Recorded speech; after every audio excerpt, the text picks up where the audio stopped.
welcome to another episode of Timber Exchange webinar series, where we dive deep into the global timber market to understand what's happening, giving you first-hand insights. So, jumping straight into it, warm welcome to everybody. We're here today to discuss the lumber and log market in China. And as usual, this webinar is brought to you by Timber Exchange, your partner for tracking global timber markets, automating your exports, and also now quick timber inspection. And this week's guest is Suienfe Friendship Corporation's very own Miss Cece Chen. But first, a small announcement before we jump deep into the market. So recently, we had the honor to speak in multiple leading forums, such as Wood from Finland, Dubai Wood Show, and even a United Nations conference. And Timber Exchange is very quickly, in just 1 year, becomes the most comprehensive timber market tracker in the world, actually. And we're very proud that already a large number of the world's biggest companies on both the buy side and production side are already our customers. And what we're able to do now is track the full timber supply chain, from production to consumption and even prices. But it's not only quantitative data that we provide, it's also webinars like this, qualitative insights directly from the market. And it's become the biggest library of market insights in the whole world. And we want to service the industry. So we expanded recently to timber inspection across Europe. That is on-site, covers a full quality inspection that is quick and also affordable. And it's become the biggest network across Europe. And our core is, of course, automation of exports, customer service, and logistics. And new United Nations regulations is forcing global trade as a whole to go digital. But it will especially affect industries that are high volume and documentation heavy, which describes our industry. And the convergence of all these technologies like smart contracts, electronic documents, shipment tracking, and collaboration means that there is so much opportunity for the timber industry, which allows the industry to improve prices whilst automating its work.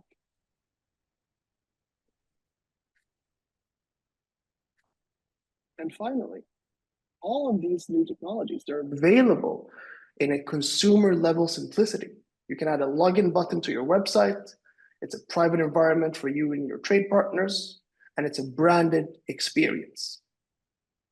Now, without further ado, let's jump straight into it and discuss the Chinese timber market. Hello, Cece. Very good to see you. Thank you so much for coming today. We really, really appreciate it. Yeah, thank you. Thank you for having me here. Our absolute pleasure. So, Cece, those that haven't met you or don't know so much about Suienfe Friendship Corporation, can you please tell us a little bit about yourself and your company? Yeah, sure. Our company is actually located at Suienfe, a border town in Heilongjiang, like China. It's kind of like border from China and Vladivostok, like a Russia area, where the like location offers our company family business a lot of opportunity for international trade, specifically with Russia. When the parents, like their generation, start a business, and we slowly moving most of our business from Suienfe down to the border to like now it's like all the coast area as well, more as well, like more opportunity and potential. And for myself, I have like a master degree for international marketing and also for the literature like study. And those studies offer me a different perspective to see the market, to see actually what is going on and how we can do different, how we can facing this challenging. I think that's, yeah, pretty much. Super interesting. We're happy to have such an established company and market leader with us here today. So, Cece, let's start with the basics about the Chinese timber market and going into the nitty-gritty. How big traditionally is the Chinese timber market, and who are China's top suppliers of logs and lumber? You mean supplier based on exactly the company or like just like country in general? The countries in general. I mean, firstly, for lumber, well, definitely for Russia, since I mean, location-wise, it's close to China, so they got like more option to sending through their railway and also container as well. Even though there was some sanction on, but they still managed to do so.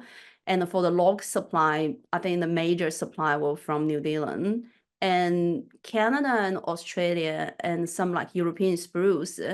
They were trying to compete, but I mean, based on the just volume wise, I think Russia would top one for lumber and New Zealand would top one for the log supply into China. Very, very interesting. Who would be second place for logs and lumber? I think for lumber will be Canada. Like I think for based on the like import data, I think Canada was a quite major like volume into like China market. It used to be like a potentially will be like an American, but there were like some trade issue between Southern Yellow Pine to China and more like political issue, I think. So there was not much actually. And European market was quite major for China as well, but I think for the price wise, it just had to compete, and then like they lost their position in somehow. Yeah, and then for log, well, New Zealand is just like leading. It's not like only by 1 or 2%. It's leading by like 10 or 20%, like higher than others. The second position. Yeah. Very, very interesting. And looking at the consumption inside of China, so what are the top consuming sectors of lumber historically? Historically, well, definitely for construction for sure. It's like, I mean, we all read all this news. China had like golden 10 years plus for construction, real estate market as well. So all the lumber goes into China will be highly construction, slightly some furniture, but it won't be volume wise. It won't be compete with construction lumber. Very, very interesting. So, getting a bit closer to recent times and today, so how are these industries like construction, furniture, and packaging consuming or performing these days? Well, I think in China current market, the construction, furniture, packaging sector show just variable performance and influenced by different reasons. Like I think mostly economic condition and also consumer needs are changing as well. For construction sector, just challenging in the residential market. Well, because of like the crisis, Evergrande, and also like other different big players as well, which is reducing the housing demand and also reflects on the price as well. Even though our government is trying to boost the economy by printing more money into the market and pumping it. However, I think the confidence is still quite low like in general for the business. So I think it will be hard like to see any positive feedback for construction side in any short futures. For furniture sector, if we see for two part, first we'll export. And export market, we'll see US, North American, European market will be our major market for export. And then the domestic market as well. But for the export market, it's like all other countries, they are not in the good shape as well. So they're not really buying much from China. They might prefer something from like Vietnam because they think Chinese like manufacturer using lumber from Russia or something can't provide enough like SFC certificate, those things. That would be like an issue we are facing, quite challenging as well. And for the domestic, For domestic, it's like since pandemic, people choose to saving money rather than spending. So, I mean, for the furniture sector, we're not like in a hurry, in a rush to change to get a new set.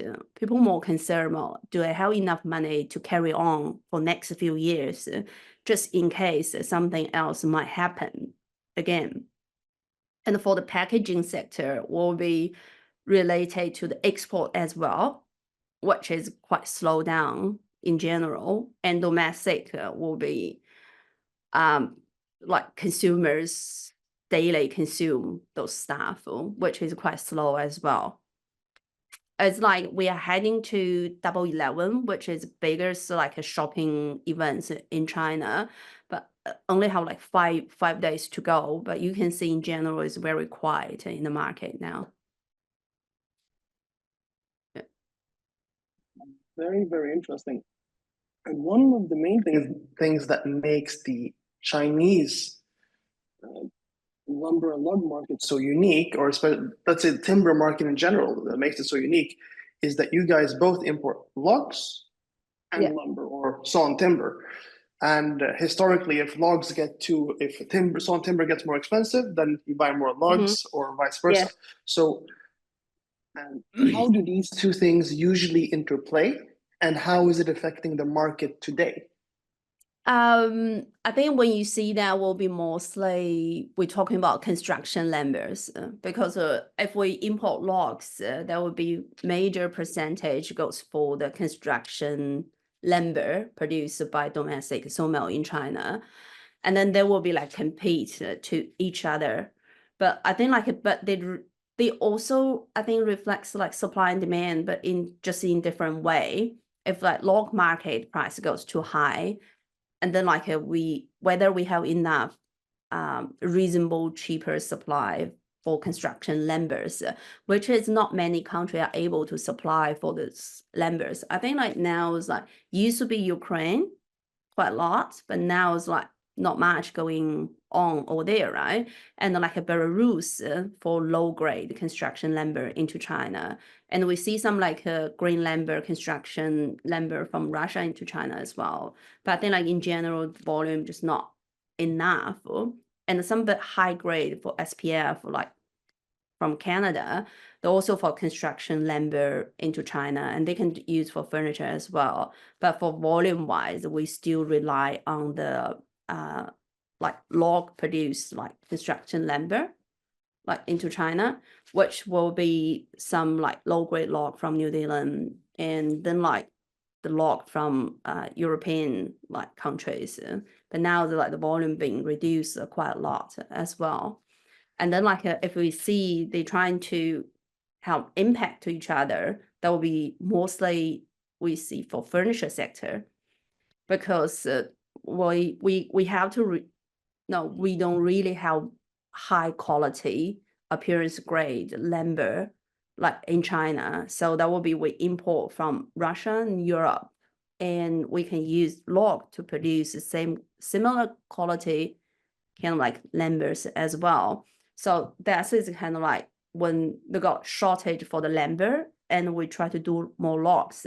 If we don't have enough logs, and then like Chinese manufacturer will try to looking for another alternative like OSB as well, and particle board, and also can be used for furniture.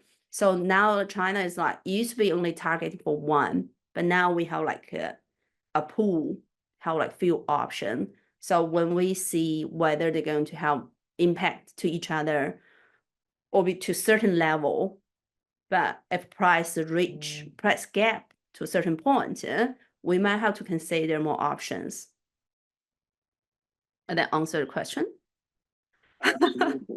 Very, very clear and very clear answer indeed. Super, super interesting. So moving on in the supply chain. So with everything that has happened, you mentioned pandemic, there's also wars, there's interest rates, there's different economic situations around the world. How is lumber and log demand changing? Well, China is play different games than other country. I mean, we see during the pandemic, as like currently, especially now, our central bank is dropping the interest rate like almost every quarter or something. So currently, our for the business, if we borrow money from our bank, will be like 3%. I think most of like country will pay 6 or 7% probably. And then like for the personal borrowing interest rate from the central bank, it will be less than 3% sometimes. I just encourage people to consume more, which is just opposite way than most of like Western countries. I mean, Russia is a different case as well. So I don't think the interest rate have big impact for our like lumber sector, more about like the confidence. And secondly, will be the construction, the real estate market is a bit full on. And people have a lot of debt from the unfinished, incomplete apartment, which they have to pay monthly mortgage, but they couldn't get the apartment, couldn't register the apartment under their name because they're not being complete, because the developer being like remortgage that place to the bank or something. I think that is a major reason cause the whole lumber market like slowing down. Yeah. Very, very interesting indeed. And getting to possibly one of the most interesting topics, Russia. It's China's main trade partner. And how does, are they still active with China? How does it affect the Chinese market? And does it affect the demand level for European lumber, in your opinion? Well, I mean, I think Russia is always the key partner for China from the location wise. I mean, we got the best advantage for that, right? We have like more options, but we see like since the war started, and Russia just has no other option rather than China market will be their major market. Then like China, well, whether it's like, well, I don't know how to put that in words, but I mean, it might sound bit like a offense to other like suppliers or country wise, but I do think Russia have provide quite competitive like quality wise like product into China markets, whether they are willing or not. But this is what happening, and compare with I think the European countries might have really big challenging because their cost is really high and their like container was also an issue as well. And then they just couldn't supply for the reasonable, cheaper, another word like product into China market. But Russia, on the other hand, just like don't have the option. But China market is the major one. Yeah, and the Chinese market is the same. Well,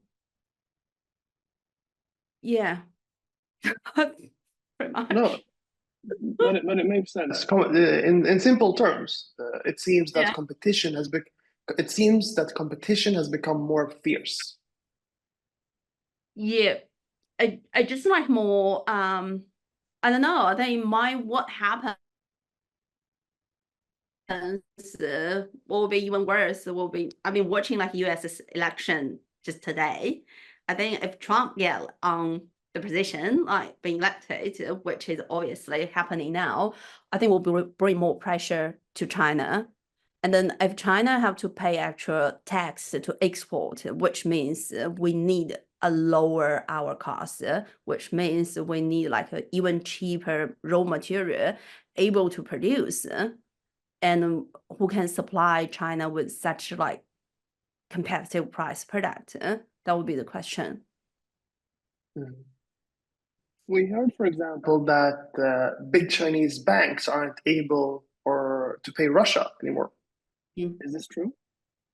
Well, yeah, some restriction in place. This is for sure. Some smaller, like a rural bank, are still able to do the payment, and also I think you guys may also know some major Russia bank also had their branch in China, so they trying to operate like in China market domestically, trying to avoid a certain issue. So is this affecting the payment ability to Russia and the import level from Russia, potentially, Mm, even in a small way? I think like Russia. Well, it definitely have some major impact for medium or small size Russia sawmill. This is for sure, because most of like the sawmill they're running based on customers like cash flow, and if they're not able to receive money on time, which means they are not able to operate like a based on their schedule, and then I know like lots of like sawmill had to stop or shut down because they couldn't receive the payment on time. And then like they don't have the way to pay back their bank or to pay for the like a log supply, to pay like for the workers. So I think they'll feel challenging for sure. But it's not like it give the bigger company more opportunities because they have like their base customer growth, and they have more like fundings from the government, give them like more opportunities as well. Or I think it will be more consolidated to the bigger players.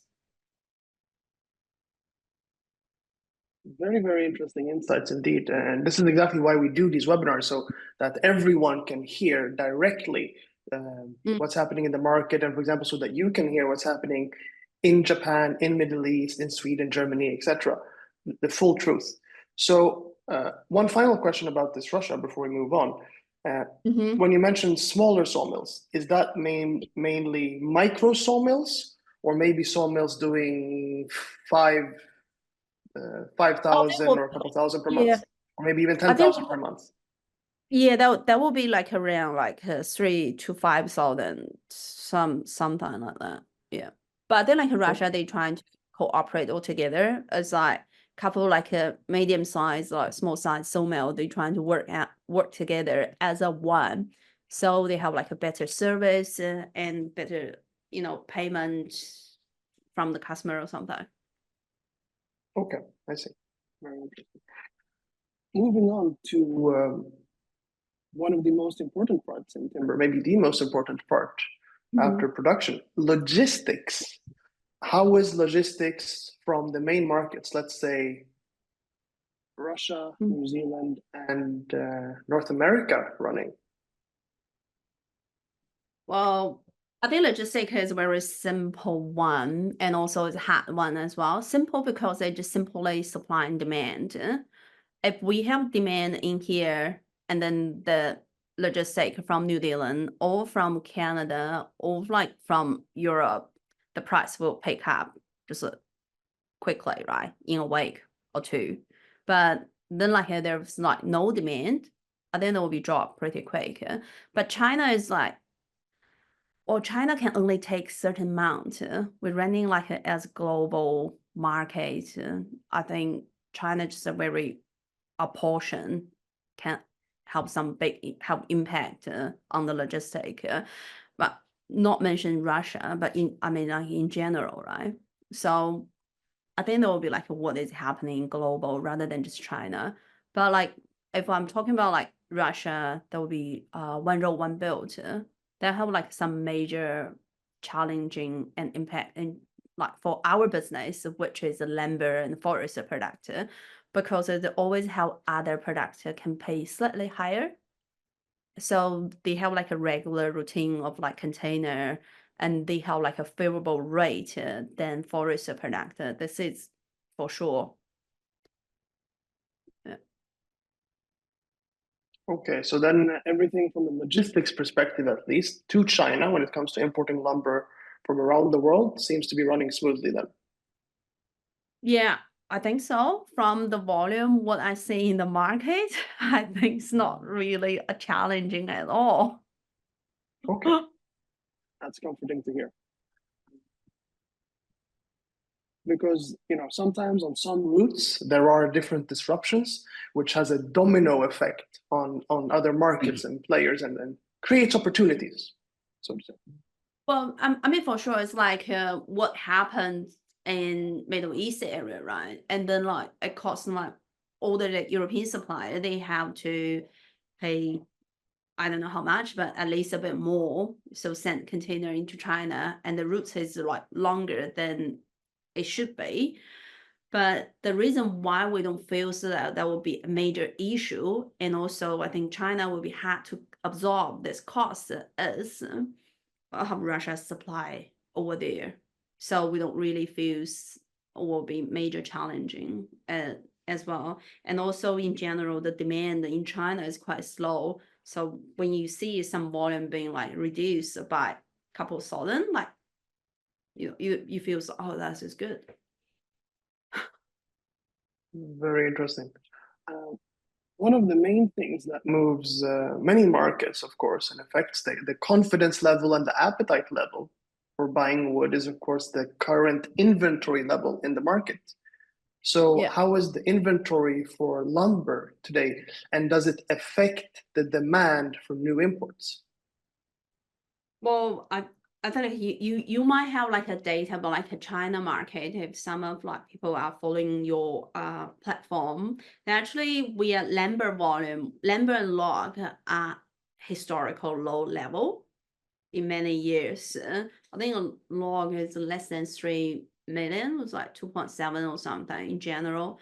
And the lumber is like around like a 1.5 in general, like the total like the volume wise, and then still the market is quite stabilized, not the right word, but not exciting what is going on. It's all about just like the cash flow issue. As from our end user, we see the end user, the whole supply chain issues, not like from supply side, it's from like demand side. Well, the run out of like cash will be the major issue. What is happening, and then like people have no confidence, as is also another issue as well. So people see, well, we better just wait because we not know what might happen. And every time when price is being pushed up, but the retail price or demand actually not really following the price. So everyone thought, well, just wait a minute, let's wait, and let's wait for longer. And I think that is a major issue as well. Would you say that this mentality of let's wait is currently prevailing in the market, or is that just an example of how it can be? Sorry, what's the question? So do you mean that do you mean that there is a normal demand level now, not too high and not too low? Well, I think like I compare with a couple of years ago, definitely is a very low demand. But I mean, what it happens. I think now what we had to go back to for 10 years ago, we have like new normal level. Probably the current demand will be the new normal we expect in next few years. Okay, very, very interesting. And usually when we speak to different sawmills, traders, or importers around the world, there might be some bottlenecks that they are facing in their markets. Could be logistics, payment issues, could be production, raw material supply, electricity costs, could be so many different things, or labor issues with unions, especially, for example, in Europe or the Nordics, which has happened recently. So are there any bottlenecks for the Chinese timber market, as you see, across anywhere of the supply chain, from sourcing to distribution?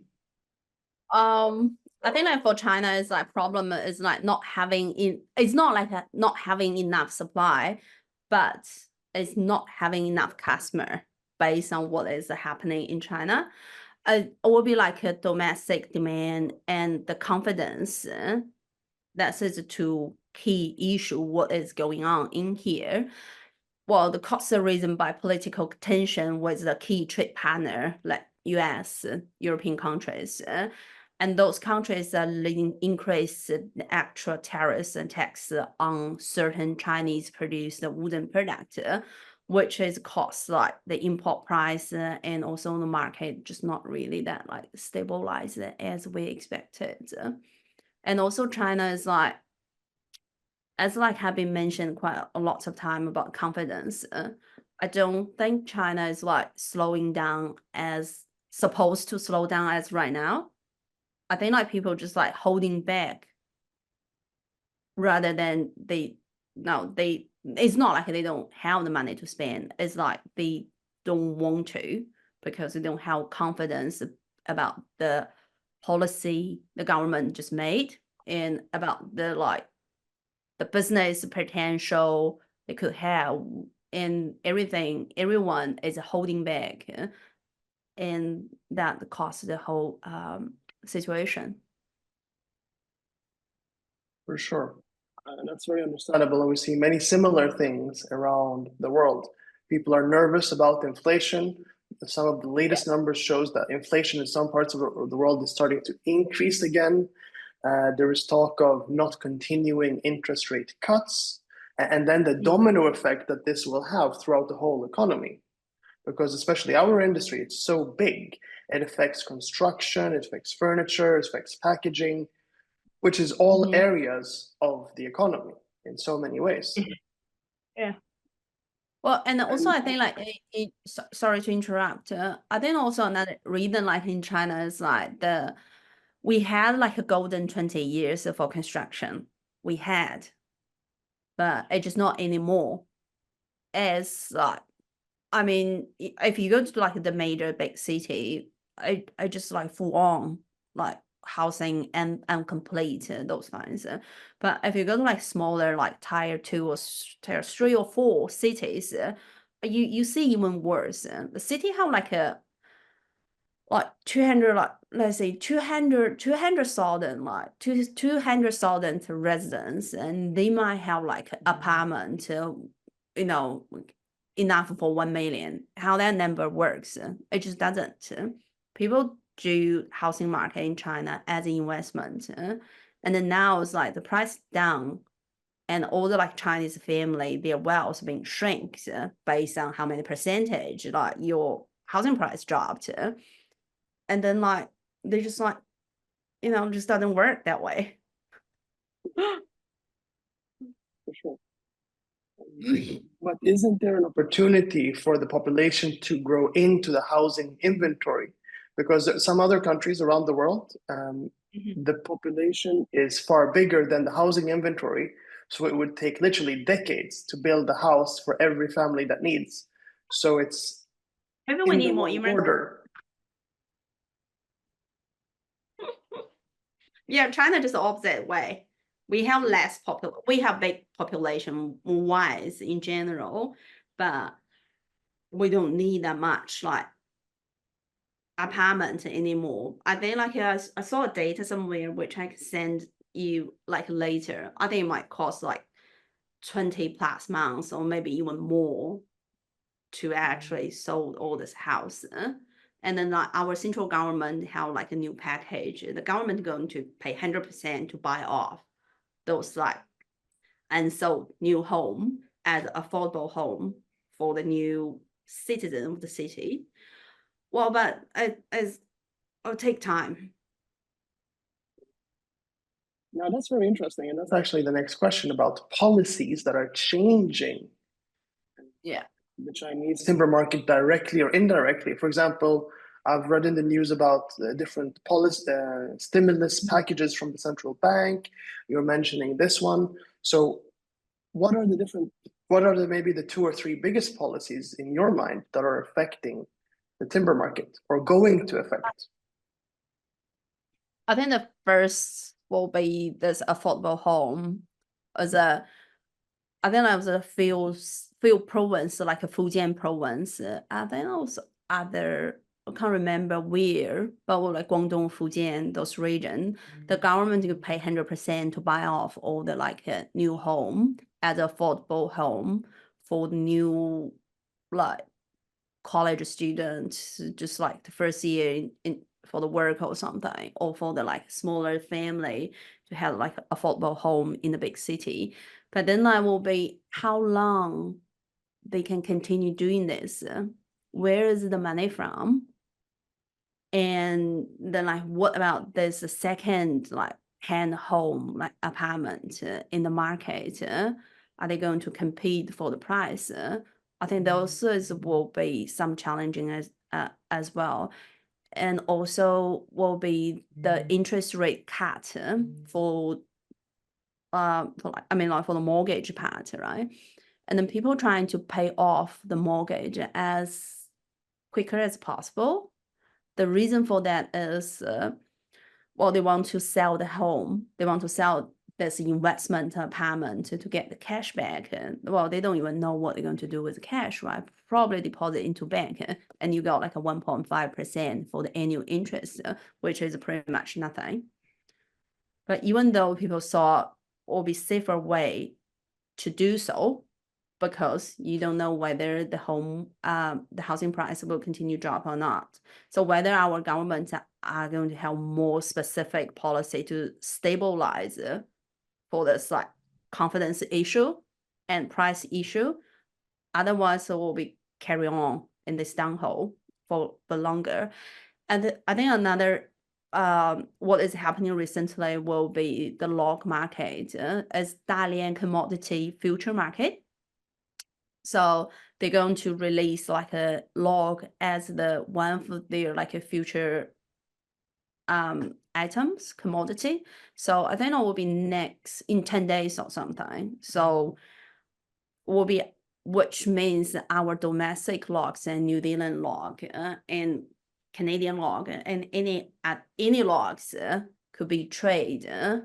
I think that will have major impact on the log supply and price in certain way. But whether it's good for the supply, whether it's good for the importer or domestic market for the price, I think it's hard to know. It's hard to say now. Now, that's very interesting. So there is a financial product being launched in 10 days in Dalian so that you can speculate on the log price. Very interesting. Very, very interesting. And the final question, how do you see the outlook for timber consumption in the short and medium term? Well, for the short term, I think short term, if we can remain what we are in that level, is good. For long term, I think China what goes will kind of like that direction like Japan, but not exactly because China still generally have like a bigger base for consumption and population. But since we had golden time for construction and furniture, and we have some problem with export like furniture as well, and then people more goes back to see what we need. We need actually better, good quality stuff. So construction will be gone, but I mean high end, high quality, that will be the market.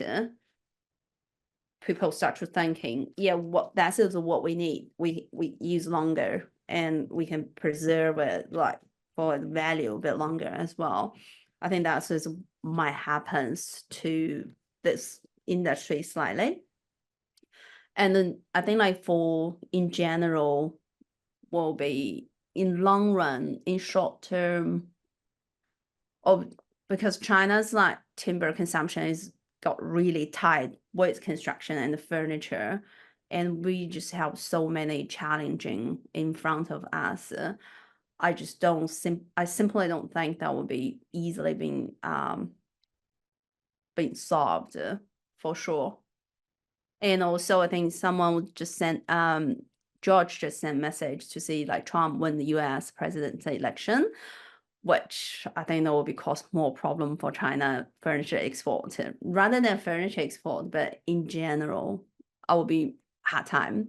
But whether like it's good for Vietnam market or Indian market, as everyone talk about, I don't know because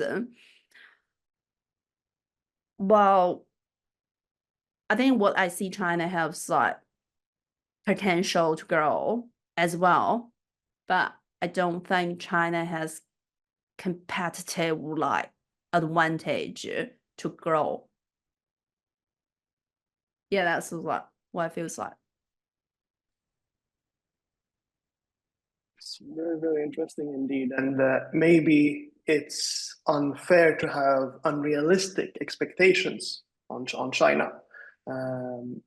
But even if China is one of the world's biggest economies and one of the world's biggest population, now I think it's second after India. I think recently there was a shift there. But this has been super, super interesting. So we're going to open for Q&A in a minute or so. So to the audience members, please submit your questions down below. There's a button called Q&A, and I will be asking questions to Ms. Cece Chen, who just gave us extremely interesting insights from the Chinese timber market. And we'll wait for a few questions to come in. And until then, there is a short announcement. So as we said earlier, we have become the biggest repository for near real-time global market data. And recently, one of our customers that has 14 facilities around the world asked us, Amir, come and tell a story about the market. So we decided to do that. And we put everything into a cohesive story. And when we started putting it together, we realized these are some of the key insights, some very interesting things, actually, that production around the world is actually increasing. And then we noticed around when it comes to inventories that when the global inventory is around 20 million cubic meters, the global market is very hungry for timber. And when the global inventory is around 22 or 23 million, the market becomes a bit slower. So the difference between an efficient and slower market is only 10 or 15%. And now this data is a bit late because the two biggest markets, US and Canada, are always last with publishing their data. But my personal opinion is that we're pretty much halfway down, if not more, back to the 20 million cubic meter inventory level. And then prices around the world in Europe are increasing and very stable. So that is good. And then the most interesting part is actually about sentiment and confidence. And we started gathering a survey of how do market leaders around the world see how timber price is going to perform within the next 3 months. And it's very interesting. The percentage of people that think that prices will fall this summer was 40%. Now it's only 10%, and the majority of people believe in stability or increasing prices. And the cool thing here is it's more than 100 leaders voting. And if we can see who's voting, but it's confidential, of course. If we count the combined production and purchasing power of these companies voting, it's at least 20, if not 30 million cubic meters. Pretty significant volumes. So next week, we'll be doing the first and only free forecast session, telling the story of the market with the latest data and gathering insights directly from the market, explaining what is happening and why, going through the full timber supply chain. And now, without further ado, let's see the questions that we have from the audience.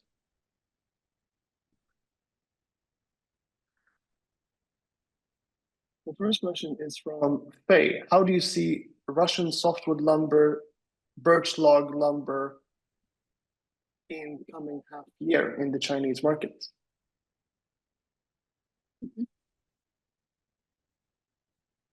Well, I think we should focus on like birch, veneer, and plywood rather than just like the log and lumber. since like Russia is also going to export a lot of their finished product, which is how China cannot afford for those products before. But now like we have the opportunity to buy really good quality, like, birch veneer, like plywood into China, which is all this major company are trying to promote into China market as well. I would, for my personal, I think that will be slightly increased for next few years. And then like, I do believe we'll have more market to grow. Super, super interesting. The next question is from George. Hello, George. Good to see you. He's wondering, how do you see lumber demand returning to pre-COVID volumes in 2025? No, I don't think that's going to happen. First, I think what happened during COVID, it is a history. What happened, it happened. It cannot be repeated. And it's just a different part of like history. We will see history repeat, but that period of time, hopefully not. And then like China had like this increase, like the top number is all because the other part of the world are shutting down. It's not because China have great demand. It's all because the other part is shut down. And then China took the opportunity to have that, privileged time to grow. That's this different time. I think it cannot be compared. Very, very interesting. The next question is from Petra. Hello, Petra. She is asking, how are Chinese producers exporting to Europe prepared for EUDR regulation? It's like deforestation stuff, right? Yes. So, And a lot of traceability and underlying data and documentation. well, I think probably that's the reason, like a European country and not really buying much from China. But like we do a lot of like, I think like China now is export quite a bit like a bamboo product, which can easily be traced, which is also match the standard for European or like global standard. I mean, but for the forest wooden product, I think currently it's like quite hard to trace. But wooden product rather than just like a solid timber, right? We also do some like OSB, like a plywood, those kind of like a furniture exporter and product exporter, which we can trace those things back because it's all using tree bark or like a bark chips, those things. Hopefully I answered the question. I'm not really 100% sure that area, but hopefully get. I've done the calculation actually, and if I remember correctly, China needs to buy around 10 to 15% of its timber from Europe in order to have FSC certification. So things that are going back to Europe needs to come, meaning then from New Zealand or Europe. But then it becomes an exercise of data sharing, transparency, and just making it very efficient. And I know multiple companies that have invested multiple millions of dollars in order to build these softwares. It's not something that we are ever going to touch. It's simply outside of our scope. But the support and the technology is there for when the demand is needed. So I think it comes also from the producer, not the value adder as well, to be fair. Couldn't agree more. The next question is from Hani. Hello, Hani. Good to see you. He's asking, what are attractive sizes and dimensions and qualities today in the Chinese market? Well, I mean, for construction side, for construction lumber, I don't think that changed much, like 35 by like 85, those things, and then some like a thicker board as well. But like for furniture, that would be like full range pack. What is like most attractive? I think it depends on like different areas. Like China's in general is big. It was like Shanghai region or like Guangdong region or up to the north or like you in the inland is everywhere slightly different. So I can send you but more information privately, like later on after the webinar. But then there will be full list to go through in here. Is that okay? Yeah, for sure. Absolutely. Yeah. The next question is from Faye. It's said that the harvesting cost in Russia is increasing. Can you confirm this? Well, I can just like a general guess. I think the increase could be a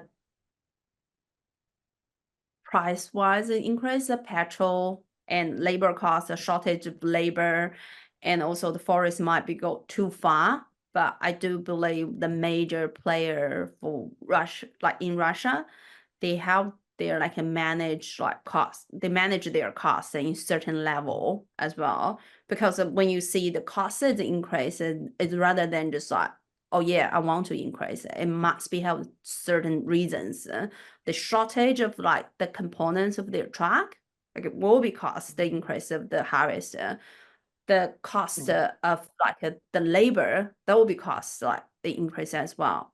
So, I mean, I'm not in the harvesting area that particular, so it'll be hard for me to answer your question. Yeah, sometimes people ask me a lot of things as well, just because I have the data, but I tell them I cannot remember 250 different market indicators and all the reasons behind the shifts. Yeah. So I mean, I think that people know all the data, but people want to know what exactly the reason behind all these numbers, right? Sometimes I'm just based on my experience, I'm give a bold guess, but yes. no. The next question is from Andres. It's a very interesting question, actually. How large part is the domestic supply of Chinese timber in the Chinese timber market? Because we've heard over the past few decades that China is growing more forests internally, trying to use a little bit more than before. Is this starting to play a role, or is it still far away, or is it only for specific sectors? Well, I think it's just like it's happening. That is why when we only see the like our import data will be like from Russia, from New Zealand. Also, oh yeah, it's actually not much. And China got great potential. Well, we need lumbers, we need this, we need raw material. But our domestic like forest has been like the government give them permit to harvest in next few years, region by region, which will supply us for construction use lumber. But I don't think that will be good enough for furniture. Some supplier might feel safe now, but it definitely will have quite major volume into the construction and the veneer sector as well. Okay, super interesting. The next question is from Alexander. Good to see you, Alexander. He's wondering, what is the reason for the new shift of interest rates in Chinese softwood market? What's the reason for a new shift of interest in the Chinese softwood market towards thicker and wider dimensions compared to the traditional focus on thinner ones? I think that's a feel like where you send those to, where you send this size to, will be Taicang region or Chengdu or different area. That will be the thing. I think for the thinner one, it used to be for the bed frame, like for the frame. But I think that for the wider ones, like we might use for proper furniture. Russian lumber used to be only for a component, a part of like furniture. But if we have like a whole range of size, which means they are replacing the European lumber as the main supply for the bed, like the furniture. He's saying now in the comments, he's shipping to for the reader, for the audience that cannot see. He's shipping to Taisang 63 and 75 millimeters by 200 and 225. Yeah, that would be mostly exactly for the furniture. For if you're doing the bed, that would be for the poster or like for the main frame. Okay. And the last question is from Roman. Good afternoon. Thank you for your speech, Cece.